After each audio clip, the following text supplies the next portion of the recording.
The sirens had stopped wailing, but the rumble of conversations continued all around her.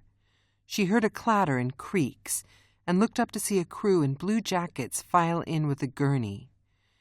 There were evidence bags and a huge red stain under the head of the unknown man sprawled on her floor. Something inside her brain started circling around and around, and she almost fell over. "Hey!" Ben stepped in front of her, blocking her view of the chaos and holding her steady with his hands on her forearms. "You okay?" If anyone but him, any voice but that soft, reassuring tone had asked the question, she might have lost it. The calm demeanor only held so long. With the adrenaline rush gone, and the shock of what could have happened settling in, her mask slipped. She felt raw, as if someone had flipped her inside out. She managed a half smile. It was forced, but she tried. "Do you want an honest answer?" "Probably not." A policeman tapped Ben on the shoulder, and he waved the officer away. Suddenly desperate, she grabbed Ben's hand and pulled him back to face her. Through everything, he kept her centered, focused.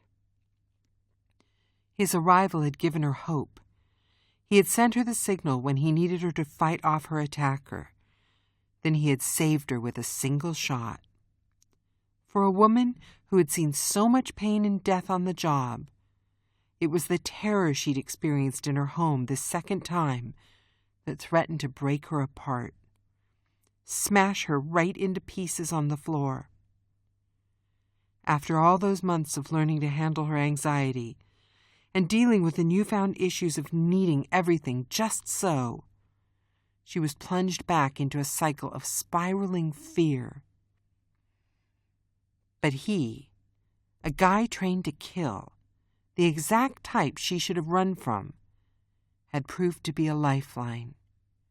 She searched her mind for the right words. When nothing came to her, she went with something heartfelt but simple. "Thank you," she said as she squeezed his hand. He leaned in as those intense eyes softened. "You saved yourself. You called and left the line open, which let me know you were in danger. You nailed him in the stomach when I needed the distraction to get the upper hand." "I got lucky." "No, you used your head." Ben warmed her hand in both of his with a gentle rubbing. "Without your fast thinking, this would have turned out differently." "So the urge to heave up my dinner will pass?" He chuckled, rich and as soothing as a sweet caress. "Eventually."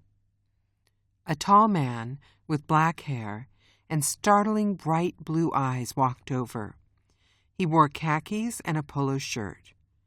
Not a police officer, but definitely in charge. Everyone certainly acted as if he was. He also looked familiar. Jocelyn knew the face, but the waves of exhaustion crashing over her now made finding the memory impossible. He spared her a quick glance before launching into conversation. "You're going to need to do an inventory, but nothing obvious is missing." Ben dropped her hand, but rested his palm on her shoulder. "Jocelyn, do you remember Connor Bowen?"